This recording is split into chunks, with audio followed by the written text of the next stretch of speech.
Bapak Kepala Sekolah yang saya hormati, teman-teman Bapak Ibu Guru yang juga saya hormati.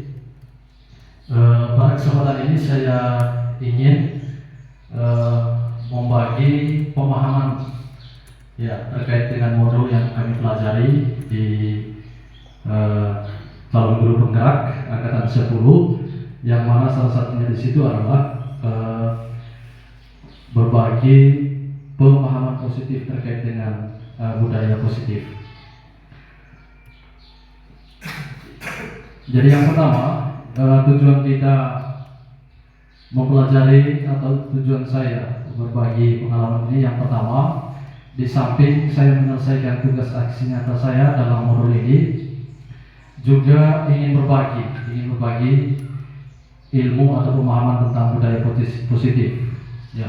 Kemudian yang berikut, untuk melakukan kerjasama atau kolaborasi agar budaya positif ini bisa dipahami secara bersama, sehingga kita bisa diimplementasikan dalam kegiatan-kegiatan kita di lingkungan sekolah kita.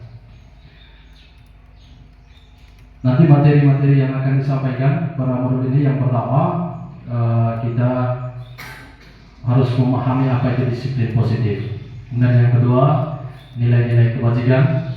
Yang ketiga, teori motivasi, hukuman atau konsekuensi dan restitusi. Yang keempat, kebutuhan dasar manusia berkualitas. Yang kelima, 5 posisi kontrol. Yang keenam, keyakinan kelas. Dan yang terakhir adalah segitiga restitusi. Baik, Bapak dan Ibu Guru, kita mulai dengan yang pertama, disiplin positif. Ya. Disiplin berasal dari kata disiplina, yang artinya belajar. Disiplin mengacu pada disiplin diri yang memiliki tanggung jawab terhadap apa yang dilakukan berdasarkan nilai-nilai yang diyakini. Disiplin positif merupakan salah satu cara penerapan disiplin yang bertujuan untuk menumbuhkan kesadaran serta memperdayakan peserta didik tanpa imbalan, penghargaan, reward atau ancaman atau hukuman. Sebagai pendidik, kita menciptakan peserta didik yang memiliki disiplin diri, sehingga mereka berperilaku mengacu pada nilai-nilai kebajikan universal dan memiliki motivasi intrinsik dalam perubahan perilaku yang ke arah yang lebih baik.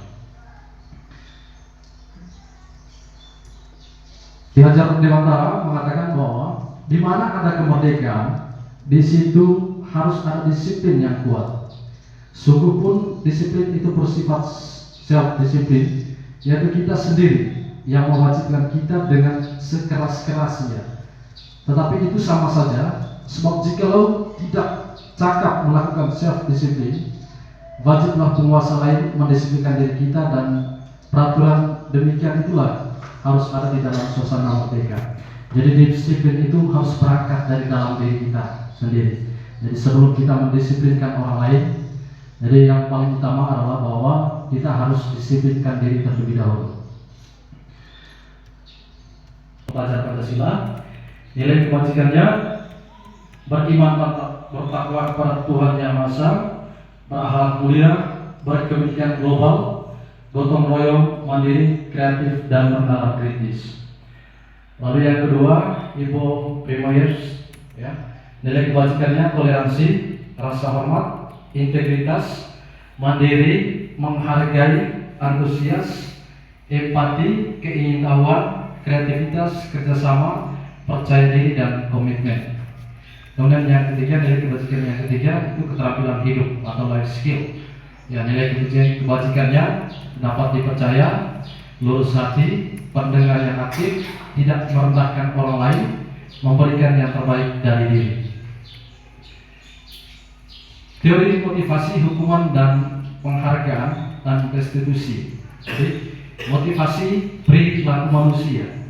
Jadi ada beberapa motivasi, ya, perilaku manusia. Yang pertama, untuk menghindari ketidaknyamanan atau hukuman. Ya, mengapa kita disiplin? Yang pertama, untuk menghindari ketidaknyamanan atau hukuman. Yang kedua, untuk mendapatkan imbalan atau penghargaan dari orang lain.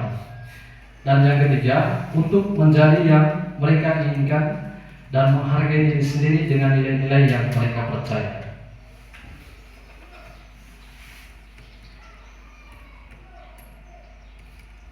didukung oleh penghargaan. Alfie Goen ya dalam bukunya mengatakan bahwa yang bukan baik penghargaan maupun hukuman adalah cara-cara mengontrol perilaku seseorang yang menghancurkan potensi untuk pembelajaran yang sesungguhnya. Menurut Cohen, secara ideal tindakan belajar itu sendiri adalah penghargaan sesungguhnya.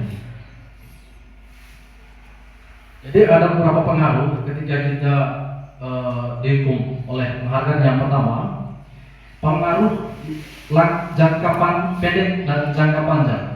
Kemudian yang kedua, penghargaan tidak efektif. Yang berikutnya, penghargaan merusak hubungan, penghargaan mengurangi ketepatan, penghargaan menurunkan kualitas, penghargaan mematikan kreativitas, penghargaan menghukum, dan yang terakhir motivasi dari dalam diri atau intrinsik. Yang berikutnya, restitusi.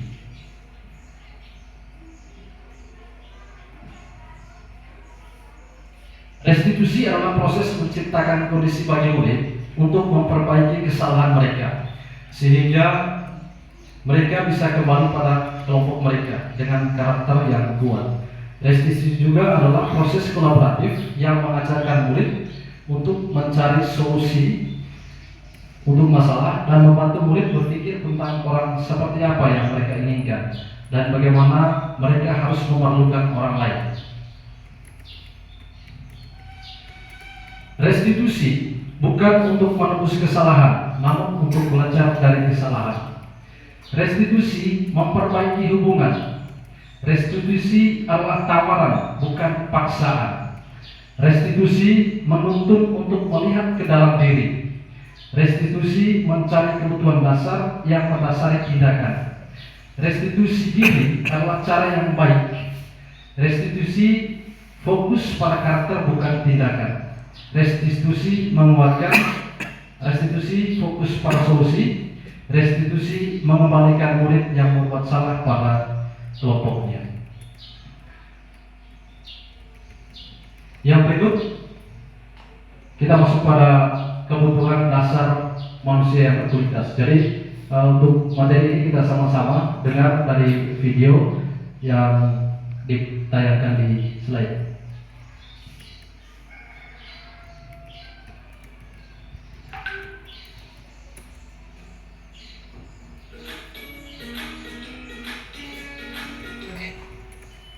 Salam dan bahagia, Ibu dan Bapak guru hebat. Untuk membangun budaya sekolah yang positif dengan lingkungan yang aman dan mendukung murid untuk menjadi pribadi yang berdaya, seimbang, dan bahagia, salah satu upaya yang dapat dilakukan oleh guru adalah memahami kebutuhan dasar yang mendasari perilaku murid. Pada video kali ini, kita akan membahas tentang perbandingannya dengan hidup tumbuh-tumbuhan. Seorang petani dalam hakikatnya sama kewajibannya dengan seorang pendidik yang menanam padi misalnya. Hanya dapat menuntun tumbuhnya padi. Ia dapat memperbaiki kondisi tanah, memelihara tanaman padi, memberi pupuk dan air, membasmi ulat-ulat atau jamur-jamur yang mengganggu hidup tanaman padi, dan lain sebagainya. Ketika guru memahami kebutuhan apa yang mendasari perilaku murid, dan guru berusaha menuntun dan mendukung murid dalam memenuhi kebutuhannya secara positif, pada hakikatnya guru tersebut ibarat seorang petani yang sedang berusaha memahami kebutuhan masing-masing tanaman, dan ia berusaha memenuhi kebutuhan tanaman tersebut agar dapat tumbuh dengan subur dan maksimal. Dr. William Glasser, seorang psikiater dari Amerika Serikat, menyatakan bahwa seluruh tindakan manusia memiliki tujuan tertentu, yaitu memenuhi kebutuhan dasarnya. Ketika kelima kebutuhan dasar telah terpenuhi secara memadai, maka murid akan tumbuh dengan seimbang dan bahagia. Sebaliknya, ketika kebutuhan dasar tidak terpenuhi dengan baik, maka seseorang akan mengalami emosi negatif seperti bosan, sedih, dan kecewa.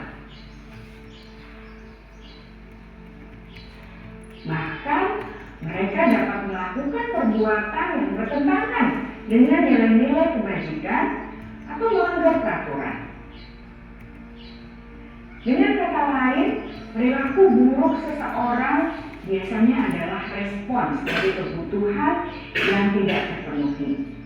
Namun, mereka tidak tahu cara untuk menyampaikannya. Ada 5 kebutuhan dasar manusia menurut Dr. William Glasser, yaitu yang pertama, kebutuhan untuk bertahan hidup atau survival. Yang kedua, kebutuhan untuk merasa diterima atau love and belonging. Yang ketiga, kebutuhan akan kebebasan atau freedom. Yang keempat, kebutuhan akan kesenangan atau fun. Dan yang kelima, kebutuhan akan penguasaan atau power.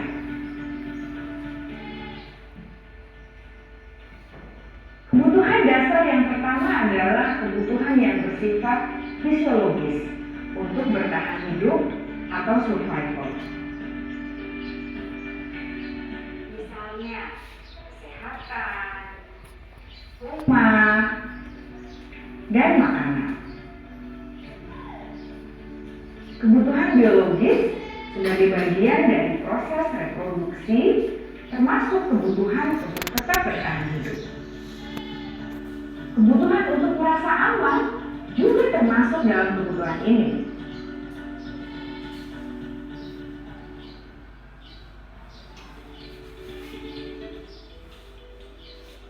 Agar murid dapat belajar dengan baik, kebutuhan mereka akan merasa aman, pangan, sandang, dan papan harus terpenuhi. Bagaimana mungkin mereka dapat belajar dengan baik bila mereka datang ke sekolah dengan perut yang lapar atau bila rumah mereka kebanjiran?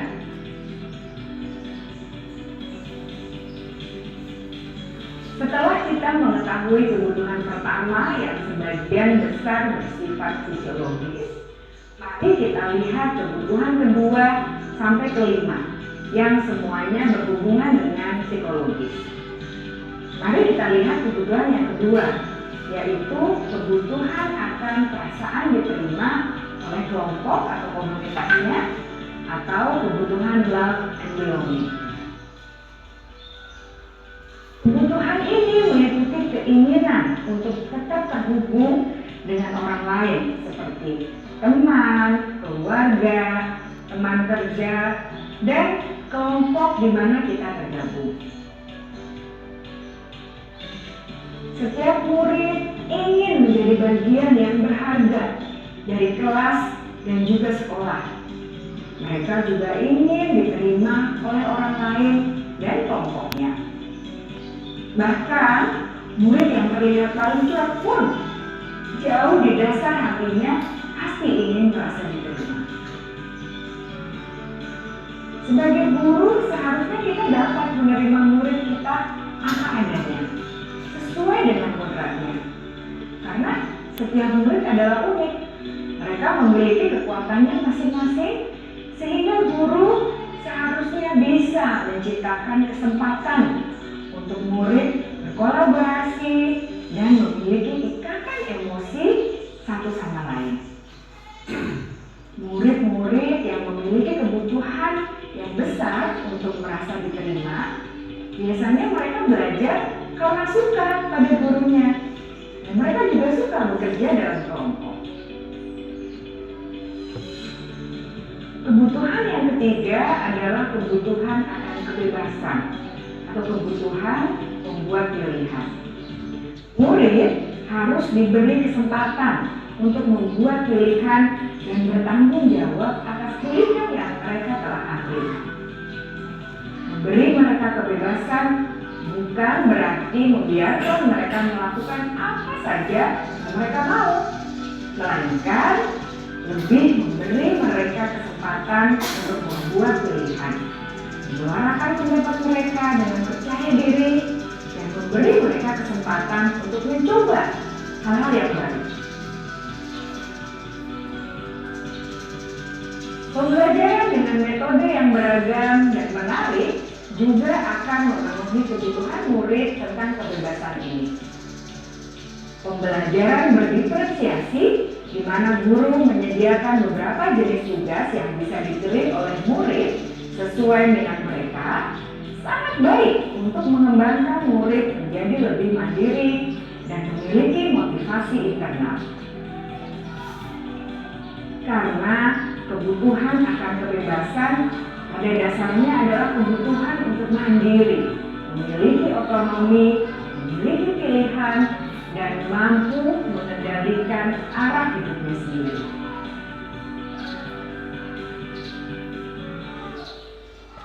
Kebutuhan yang keempat adalah kebutuhan akan kesenangan. Bayangkan Bapak Ibu, hidup tanpa rasa senang, betapa menyedihkannya. Glasser menghubungkan kebutuhan akan kesenangan dengan belajar. Jangan sepelekan kebutuhan murid untuk merasa senang di kelas. Sebagai guru, jangan ragu-ragu untuk dengan sengaja memasukkan kegiatan yang menyenangkan dalam kelas. Murid-murid dengan kebutuhan dasar kesenangan yang tinggi ingin menikmati apa yang mereka lakukan. Mereka juga konsentrasi tinggi saat mengerjakan hal-hal yang disenangi.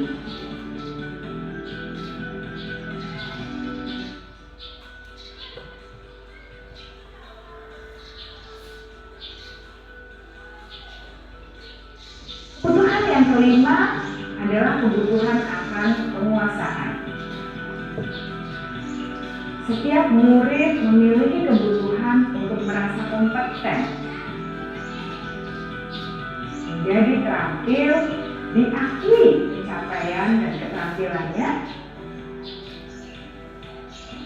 didengarkan, bisa membuat dampak dan pengaruh, dan memiliki rasa harga diri. Mereka sebaiknya diberi kesempatan untuk membuat keputusan tentang hal-hal yang penting dalam hidupnya dan tidak merasa dikontrol oleh sistem sekolah.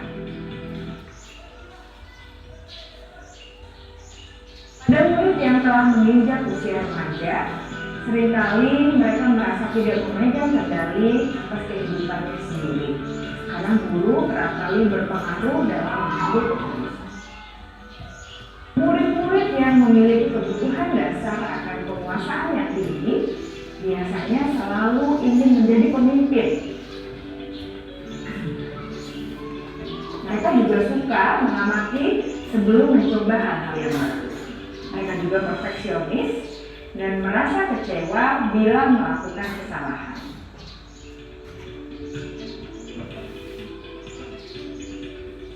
Ibu dan bapak guru sangatlah penting bagi kita untuk mengetahui kebutuhan dasar murid-murid, agar kita memahami alasan di balik sikap dan tingkah laku mereka.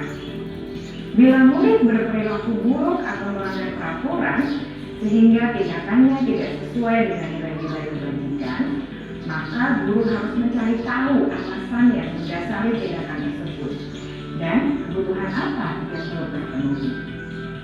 Melalui percakapan dengan guru dalam pendekatan disiplin positif, murid dapat diajak untuk bersikap reflektif dalam mengenali kebutuhan-kebutuhan yang berusaha mereka penuhi dan mendasari tindakan mereka. Jika guru mengabaikan perilaku murid-murid, maka perilaku tersebut akan berpengaruh pada suasana kelas yang kurang kondusif dan akan berpengaruh pada tujuan dari pendidikan itu sendiri. Ibu bapak guru hebat, mari kita menjadi guru yang lebih baik dengan memahami kebutuhan dasar murid-murid kita dan senantiasa memimpin mereka untuk menjadi pribadi yang berdaya, seimbang, dan bahagia. Salam dan bahagia, ibu dan bapak guru hebat. Kita dengan video tadi terkait dengan kebutuhan dasar manusia yang berkualitas, kita bisa simpulkan bahwa kita sebagai guru ini itu kita harus betul-betul paham dimiliki atau harus diterapkan kepada murid. Jadi kebutuhan-kebutuhan murid, jadi kita betul-betul kita harus melayani dengan baik. Jadi itu dari tayangan itu ada kalimat kebutuhan dasar manusia yang berkualitas. Jadi tujuannya adalah bahwa dalam konteks kita di lingkungan pendidikan di sekolah kita, jadi untuk mewujudkan anak-anak kita yang kita impikan itu paling tidak kebutuhan mereka kita harus layani. Mulai dari kebutuhan dalam pembelajaran, jadi betul-betul kita harus layani mereka sesuai dengan bakat dan minat mereka. Baik, kita lanjut Bapak Ibu. 5 posisi kontrol guru. Jadi ada 5 posisi kontrol yang dapat diterapkan guru dalam mengelola kelas dan membangun disiplin siswa. Posisi-posisi ini dikembangkan oleh Yang Nicosen dalam bukunya Restitution Restraining School Discipline. Jadi yang pertama,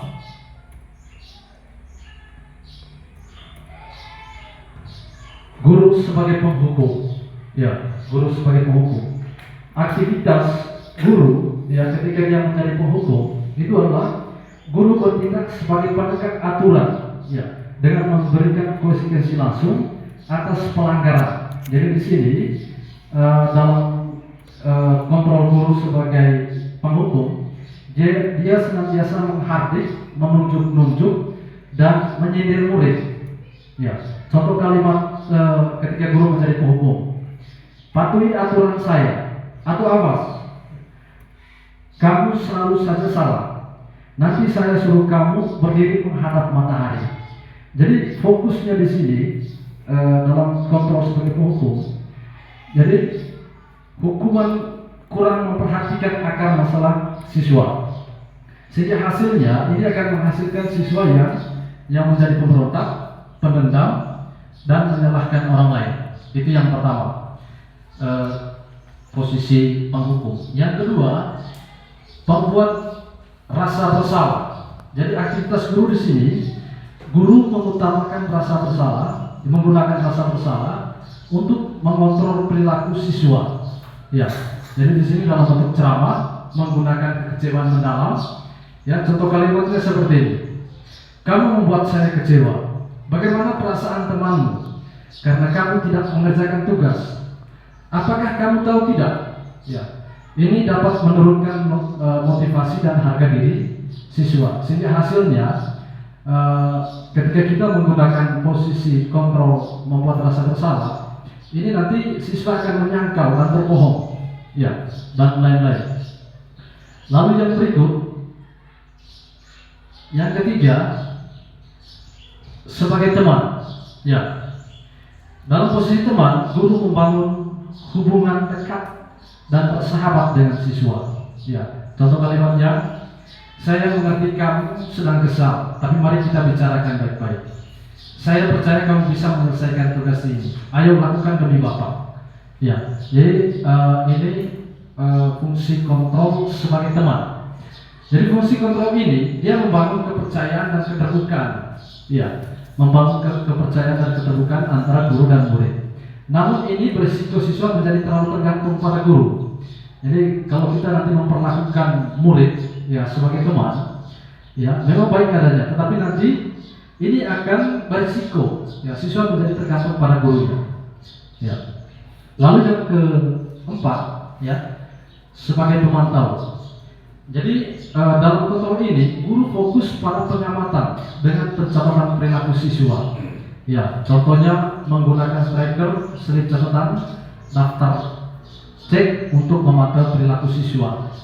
Jadi ini nanti kalau kita menggunakan ini, dia akan mengikuti kalau kita diawasi terus. Ya, itu pada posisi pemantau. Kemudian yang berikut adalah posisi manajer. Jadi guru sebagai manajer, ya, dia bertindak sebagai fasilitator dan pembimbing. Ya, membantu siswa mengembangkan keterampilan dan tanggung jawab. Jadi contoh dalam posisi ini, ya, jadi dia menetapkan ekspektasi yang jelas, memberikan arahan dan dukungan, melibatkan siswa dalam pemecahan masalah. Sehingga ini akan berpengaruh pada siswa, sehingga siswa dapat mendorong kemandirian dan kepedulian siswa terhadap perilaku mereka. Posisi kontrol yang paling efektif adalah manajer. Dengan pendekatan ini, guru membantu siswa memahami dan bertanggung jawab atas perilaku mereka, sehingga tercipta disiplin yang positif dan berkelanjutan. Jadi penting bagi kita untuk memahami 5 posisi kontrol. Tadi Pak Raymond sudah sampaikan bahwa posisi dia ya selama ini dalam mengontrol siswa, dia berada di posisi yang pertama, penghukum dan juga membuat rasa bersalah. Jadi kalau kita menggunakan posisi kontrol yang sebagai penghukum dan juga membuat rasa bersalah, ya, maka nanti sama halnya kita mengantar mereka kepada identitas yang gagal. Jadi bagaimana setelah kita memahami 5 posisi kontrol ini, sedapat mungkin kita bisa mengantarkan anak-anak kita menjadi identitas yang sukses. Sehingga teman-teman dari 5 posisi kontrol ini kita bisa merefleksikan dalam diri kita, kira-kira nanti ke depannya saya menggunakan posisi kontrol yang mana dalam menerapkan disiplin positif di sekolah. Jadi itu untuk kelima posisi kontrol. Pertanyaan refleksi, Bapak Ibu berada di posisi kontrol yang mana? Bagaimana tidak lanjut setelah memahami kelima posisi kontrol ini? Jadi mungkin salah satu bisa menjawab dari pertanyaan refleksi ini.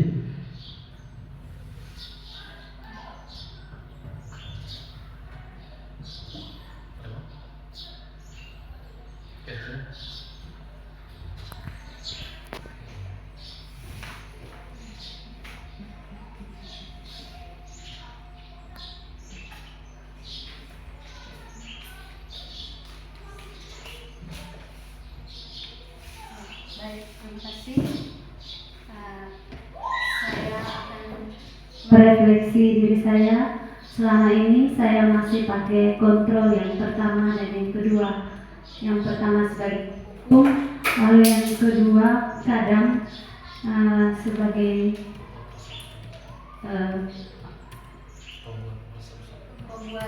pembuat rasa bersalah.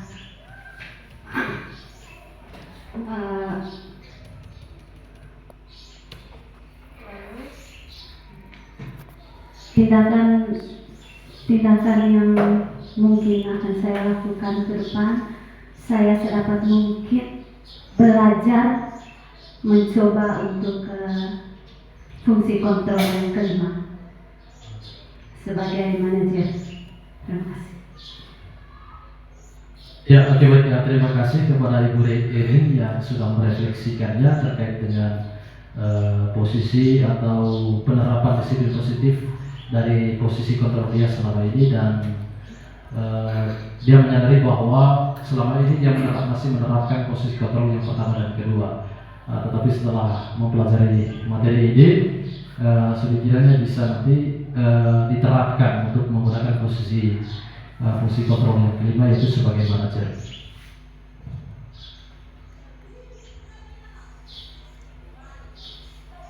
Yang berikut, Bapak Ibu, kita masuk pada keyakinan kelas. Jadi apa itu keyakinan kelas? Ya, keyakinan kelas adalah seperangkat nilai dan prinsip yang disepakati bersama oleh guru dan murid untuk menciptakan lingkungan belajar yang positif dan produktif. Keyakinan ini harus dibuat bersama semua anggota kelas dan harus mencerminkan nilai-nilai penting bagi mereka. Ya, jadi keyakinan kelas ini dibuat ya bukan oleh guru saja, tetapi kerjasama atau kolaborasi ya antara murid, guru dan juga Bapak Ibu guru. Keyakinan kelas dapat membantu yang pertama meningkatkan motivasi dan keterlibatan murid. Ya, meningkatkan motivasi dan keterlibatan murid. Ketika murid merasa bahwa mereka berada di lingkungan yang aman dan sportif, mereka lebih cenderung untuk berpartisipasi dalam pembelajaran dan mengerahkan usaha terbaik mereka. Ya. Lalu yang kedua, meningkatkan perilaku. Keyakinan kelas yang jelas tentang perilaku yang diharapkan dapat membantu murid untuk membuat pilihan yang baik dan bertanggung jawab. Yang berikut, membangun komunikasi kelas yang kuat. Ya. Ketika murid dan guru berbagi nilai-nilai yang sama, hal ini dapat membantu untuk menciptakan rasa kebersamaan dan saling menghormati. Jadi itu manfaat dari yang ketiga. Yang berikutnya, meningkatkan hasil belajar. Penelitian menunjukkan bahwa keyakinan kelas dapat berdampak positif pada hasil belajar murid. Ya, jadi berangkat dari definisinya tadi, keyakinan kelas itu bahwa sebuah prinsip yang disepakati bersama. Jadi kita menemukan keyakinan-keyakinan yang lahir dari dalam diri anak-anak. Ya. Jadi mereka sendiri yang memberikan apa yang hal-hal positif apa yang mereka akan lakukan. Ya, jadi semuanya lahir dari dalam diri anak-anak.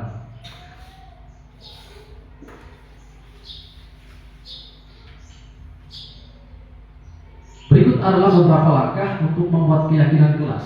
Yang pertama, didiskusikan nilai-nilai penting bagi Anda dan bagi murid Anda. Ya, kita mendiskusikan hal-hal yang penting. Apa yang ingin Anda capai di kelas ini? Ya, ini dalam poin ini ada beberapa pertanyaan yang harus kita gali dari dalam diri anak. Ya, dari diri kita. Apa yang ingin Anda capai di kelas ini? Apa yang penting bagi Anda dalam hal pembelajaran dan perilaku? Jadi itu adalah pertanyaan pada poin yang pertama ini. Ya, diskusi nilai-nilai. Jadi untuk memperoleh nilai-nilai ini, nilai-nilai kebajikan atau disiplin atau keyakinan kelas yang kita harapkan nanti, tentu dengan cara berdiskusi. Jadi pemandunya di sini adalah guru dengan menanyakan hal-hal yang ingin dicapai di kelas dan juga hal-hal yang penting dalam pembelajaran dan perilaku. Itu pada poin pertama. Pada poin yang kedua, buatlah daftar nilai-nilai yang disepakati bersama. Iya. Ketika kita bertanya terkait dengan hal yang dicapai, perilaku yang dicapai dan juga pembelajaran, kita membuat daftar nilai-nilai kebajikan seperti yang sudah disampaikan terdahulu tadi. Cobalah untuk menyempurnakan daftar ini menjadi beberapa nilai inti yang dapat diingat dan dipahami oleh semua orang. Ya, satu dasarnya tadi adalah dari nilai-nilai kebajikan yang sudah disampaikan terdahulu tadi. Kemudian yang ketiga, tuliskan keyakinan kelas Anda. Ya, apa yang Anda yakini, kita tulis. Nyatakan keyakinan Anda dengan cara yang jelas dan ringkas. Ya. Lalu yang berikut, panjanglah keyakinan kelas Anda di satu tempat yang terlihat oleh semua orang. Ya. Jadi Anda dapat membuat poster, spanduk, atau papan buletin. Ya. Jadi keyakinan kelas itu nanti akan ditempel dan bisa dilihat oleh semua orang. Gitu. Yang berikutnya adalah diskusikan keyakinan kelas Anda dengan murid secara teratur. Ya, ini keyakinan yang sudah disusun itu harus didiskusikan lagi. Bicarakan tentang apa artinya keyakinan ini dan bagaimana Anda dapat menerapkan dalam kehidupan sehari-hari. Ya. Lalu yang berikut, tinjau dan revisi. Ya. Tinjau dan revisi keyakinan kelas Anda secara berkala. Jadi untuk mendapat suatu keyakinan yang sempurna, ya tentu kita tidak bisa buat satu kali. Ya, paling tidak ada hal-hal yang harus kita revisi, ya untuk mendapat suatu keyakinan yang sempurna. Seiring dengan pertumbuhan dan perubahan kelas Anda mungkin perlu memperbaharui keyakinan Anda. Jadi Bapak dan Ibu, jadi membuat keyakinan kelas ini adalah suatu acuan dasar kita untuk bagaimana cara kita untuk mendisiplinkan anak. Ya, tentu dasar-dasarnya adalah dari keyakinan kelas ini. Sehingga nanti pada pembelajaran berikutnya adalah bagaimana kita membina anak dengan menggunakan konsep segitiga restitusi. Dasarnya adalah dari sini. Ya, dasarnya adalah dari sini. Ketika kita sudah membuat sebuah keyakinan kelas ataupun keyakinan sekolah, lalu kemudian ada siswa-siswi kita yang masih berperilaku yang tidak sesuai dengan keyakinan, maka cara pencegahan atau bagaimana kita mengembalikan mereka pada posisi yang sesungguhnya, dasarnya adalah di sini, di keyakinan kelas ini. Jadi Bapak Kepsek, saya dengan Pak Sensi, kami sudah dengan Bapak Ibu guru lain beberapa minggu yang lalu, kami sudah membuat aksi nyata di sini terkait dengan bagaimana yang pertama tadi menjelaskan keyakinan kelas itu sendiri dan juga bagaimana langkah-langkahnya kami sudah bagikan kepada anak-anak dan juga beberapa teman guru terkait dengan keyakinan kelas. Lalu yang berikut, kita masuk pada poin yang terakhir, itu adalah segitiga restitusi.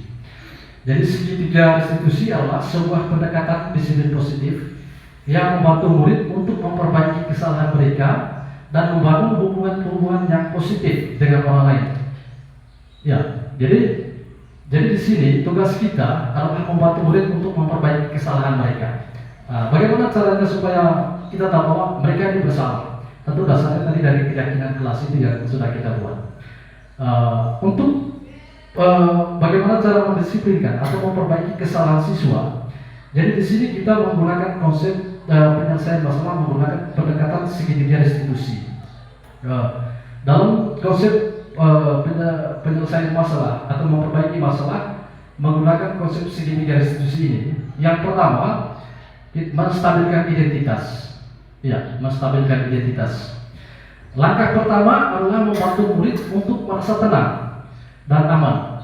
Guru dapat melakukan ini dengan berbicara dengan tenang dan sopan, mendengarkan dengan penuh perhatian dan menghindari membuat penilaian.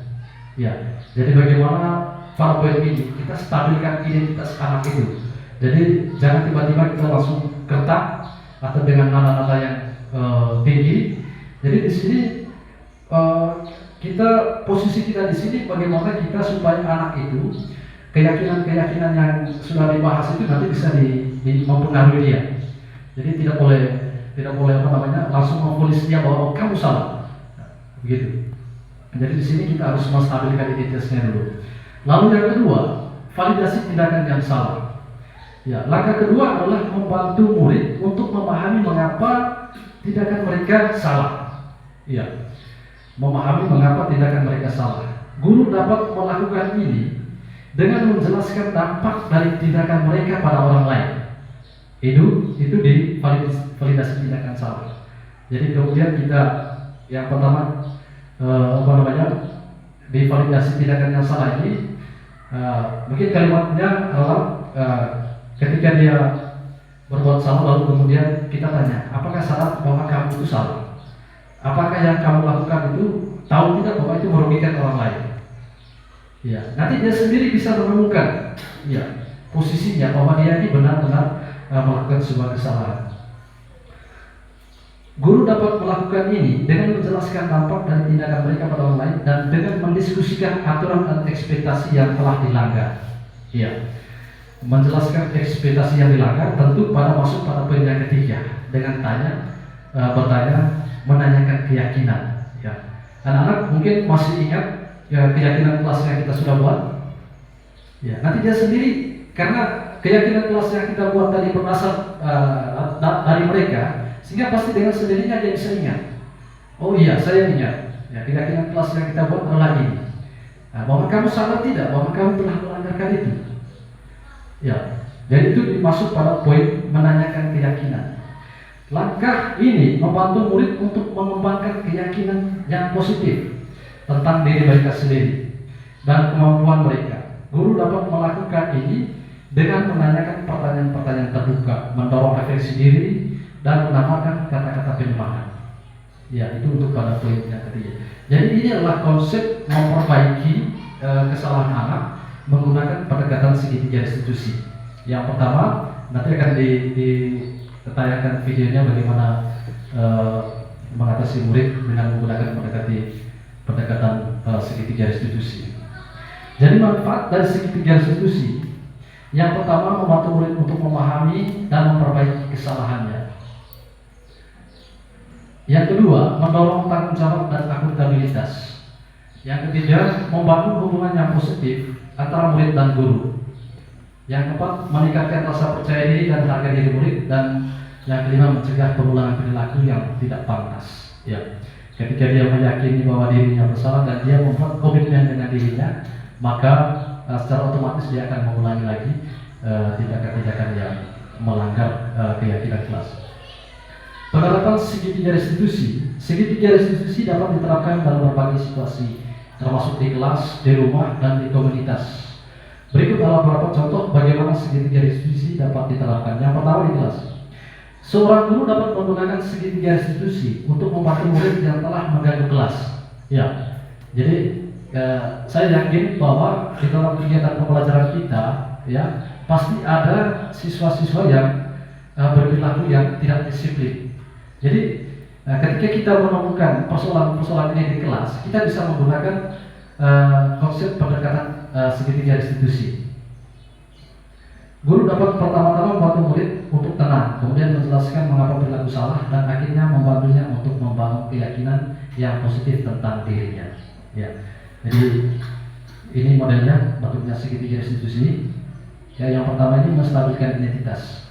Jadi kalimatnya yang biasa sering disampaikan di situ, ya, setiap orang pasti pernah melakukan kesalahan. Ya, ini bentuk-bentuk kalimat untuk menstabilkan identitas. Kamu bukan satu-satunya yang pernah melakukan hal ini.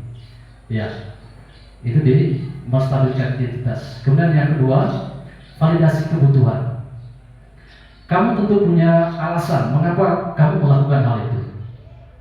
Ya, itu pertanyaan-pertanyaan yang bisa disampaikan atau bisa ditanyakan kepada peserta didik yang melanggar disiplin.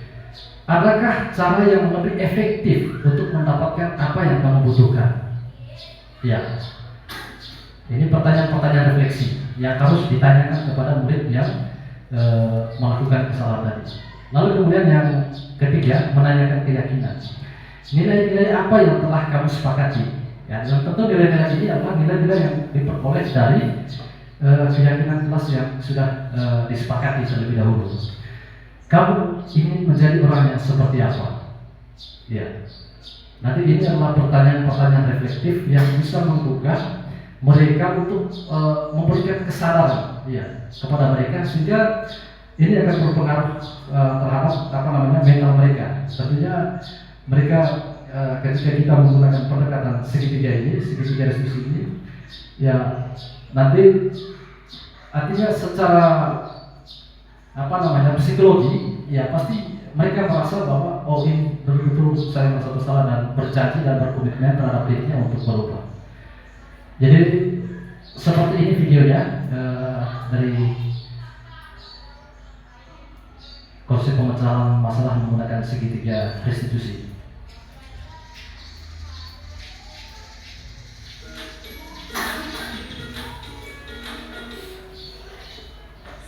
Dan bahagia ibu dan bapak guru hebat. Pada video kali ini kita akan membahas Baik, terima kasih. Jadi demikian materi yang dapat saya bagikan kepada teman-teman. Atas perhatiannya saya ucapkan terima kasih.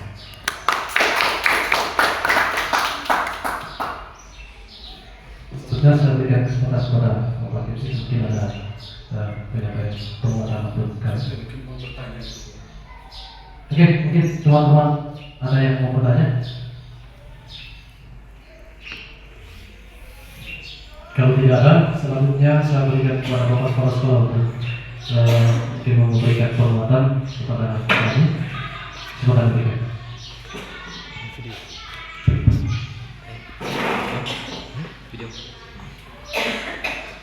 Baik, terima kasih. Selamat siang kepada semua.